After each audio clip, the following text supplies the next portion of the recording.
Et salut à toi, bienvenue sur ce nouvel épisode du podcast Nourris ta santé. Aujourd'hui, nouvel épisode, on va parler un peu d'un mythe, est-ce que c'est vrai ou pas, et on va parler des aliments à calories négatives. On m'a donné l'idée il n'y a pas très longtemps, et c'est vrai que j'en ai toujours pas parlé sur ce podcast, il me semble, alors que ça fait quand même 4 ans que j'ai le podcast.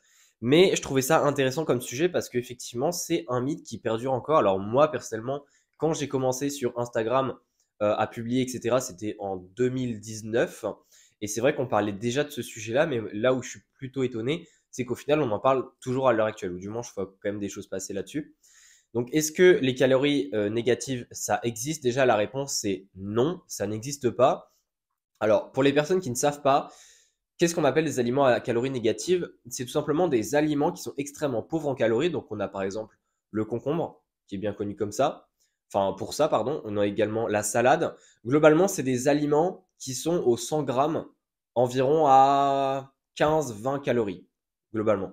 Donc, ce sont souvent des légumes. Il n'y a pas de fruits parce que les fruits, c'est généralement un peu plus riche en calories. Mais il y a quand même des personnes qui insinuent qu'il y a des aliments à calories négatives qui font environ 50 calories par gramme, par 100 grammes, pardon. Par exemple, la pomme, il y a certaines personnes qui disent que ce sont des calories négatives. Mais voilà, si on devrait donner quand même un exemple concret, je dirais que le concombre, c'est un bon exemple, parce que le concombre, c'est vraiment l'un des aliments les moins riches en calories. Il est à 12 calories par 100 grammes. Évidemment, ça dépend du concombre où il a poussé, machin, mais c'est vraiment extrêmement pauvre. Et en gros, ce que les personnes disent, eh bien, c'est que en mangeant, imaginons 100 grammes de concombre et donc tu as 12 calories, eh bien, le travail de digestion va utiliser plus d'énergie que 12 calories pour digérer ces 12 calories. Et donc, ça fait que pour digérer 12 calories, par exemple, tu vas utiliser 15 calories. Et donc, ça fait que en mangeant 100 grammes de concombre, eh bien, tu as perdu 3 calories. Et donc, des personnes disent que oui, le concombre est un aliment à calories négatives. Alors, est-ce que c'est vrai? La réponse est non. Et pourquoi est-ce que c'est faux? Eh bien, parce que le travail de la digestion pour notamment les légumes est beaucoup moins intense que tu ne le pourrais le penser. C'est-à-dire que oui, il y a des fibres à digérer, mais ça, encore une fois, ça ne demande pas forcément de calories. Les fibres, il y a un métabolisme particulier, notamment avec les bactéries, etc.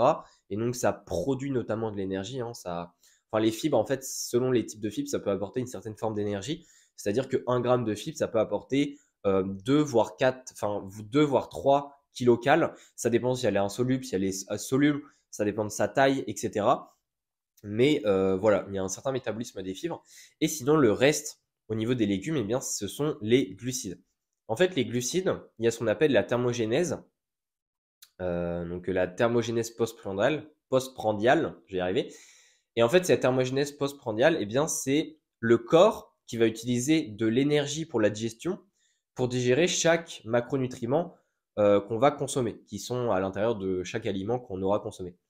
Et en fait, les légumes, eux, ils ont quasiment pas de lipides. Par exemple, le concombre, si on reprend cet exemple, il a quasiment pas de lipides, c'est vraiment négligeable. Il a peut-être, je sais pas moi, 0,1 gramme de lipides par 100 grammes. En bref, c'est négligeable. Les protéines, c'est pareil, il en a quasiment pas. On pourrait considérer qu'il en a pas. Et en fait, pourquoi est-ce que je dis qu'il en a quasiment pas? C'est parce que dans tous les aliments, t'as jamais une valeur absolue de zéro pour chaque macronutriment. Tu as toujours des traces. Donc des fois, ça peut être aussi bien 0,1 gramme, des fois, ça peut être 0,0001 gramme. Enfin voilà, c'est pour ça que je dis ça, petit aparté. Mais en fait, il n'y a que des glucides dans le concombre. Et en gros, les glucides, chaque macronutriment a un certain pourcentage qui va être utilisé pour la digestion. Autrement dit, les protéines, par exemple, ont un pourcentage qui est égal à 20 à 30%.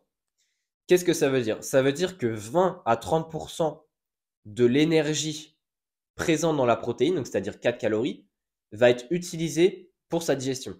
Autrement dit, si imaginons, alors 20 à 30%, pourquoi 20 à 30%? Ça dépend de la qualité de la protéine. Par exemple, si tu manges une saucisse, tu es plutôt à 20%. Pourquoi? Parce que les protéines ont déjà été un peu fragilisées avec le processus de transformation pour faire la saucisse, etc. 30%, c'est plutôt les viandes pures, c'est-à-dire tu as un pavé de bœuf qui n'a pas du tout été transformé. Là, on est plutôt sur du 30%. Mais par exemple, tu manges une saucisse, imaginons. Tu es à 20%. Et pour rappel, chaque gramme de protéines vaut 4 calories. Et en fait, ce qui va se passer, c'est que chaque gramme de protéines que tu vas consommer à partir de ta saucisse, que donc tu vas manger, etc., eh bien en fait 20% de ces 4 calories, ce qui est donc équivalent à 0,8 kilocalories de moins, va être utilisé pour la digestion. Ce qui fait qu'au final, tu vas te retrouver à la fin, une fois que tu auras digéré ton gramme de protéines qui était présent dans ta saucisse, tu vas te retrouver réellement avec 3,2 kilocales. Parce que parmi ces 4 calories que va donner cette protéine, eh bien, il y aura déjà 0,8 calories, enfin kilocalories, qui aura été utilisé pour sa digestion. Donc c'est pour ça, en fait, c'est à ça que correspond le pourcentage. Si on parle plutôt des glucides, on est plutôt de 5 à 10%. Donc 5 à 10%, en fait, si tu fais le calcul, au final, eh bien, t'es plutôt à, par exemple, pour 4 kilocales, pour chaque gramme de glucides, tu es à 4 kilocales, donc chaque gramme de glucides du concombre, par exemple, eh bien, tu vas plutôt être à 3,8, 3,6 kilocales à la fin. Et pas à moins 3 kilocales parce que tu auras utilisé 7 kilocales. Enfin voilà. Il n'y a pas de calories négatives, en gros. Là, je l'ai expliqué un peu par des chiffres, mais en fait, en théorie, il n'y a pas de calories négatives. C'est-à-dire que c'est 5 à 10% de l'énergie de grammes de glucides qui va être utilisée pour la digestion. Mais ça va pas être 100%, ça va pas être 120%. Enfin bref, il n'y a pas vraiment de calories négatives. Et si tu veux la valeur pour les lipides, c'est encore pire. Les lipides, c'est 0 à 2% de l'énergie qui va être utilisée pour la digestion. Et il faut te dire que déjà, les lipides, ça fait 9 calories. Alors, on est loin d'être sur des calories négatives pour les lipides. Mais voilà un petit peu pour cet épisode. Je vois pas trop quoi dire de plus. Généralement, juste ce mythe est totalement faux. Alors, généralement, les personnes disent que ce sont des calories négatives parce que ça ajoute beaucoup de volume, ça compte pas du tout en termes de calories, ça apporte quasiment rien, etc. Et ça permet de rassasier, machin, machin. En soi, c'est vrai, mais il faut pas oublier que, enfin, il faut pas se mettre dans la tête que ça va non plus te faire dépenser des calories de manger ces aliments-là, parce que sinon, ça peut amener à des comportements un peu extrêmes. Donc voilà, moi, je te conseille pas de prendre ça à la lettre. Encore une fois, ce mythe est faux. Si tu as des questions, n'hésite pas à m'envoyer un message sur Instagram, je pourrais y répondre. Mais voilà, là j'ai essayé de t'expliquer un peu par de la théorie, des calculs. Mais c'est comme ça que ça se passe dans le corps, grosso modo.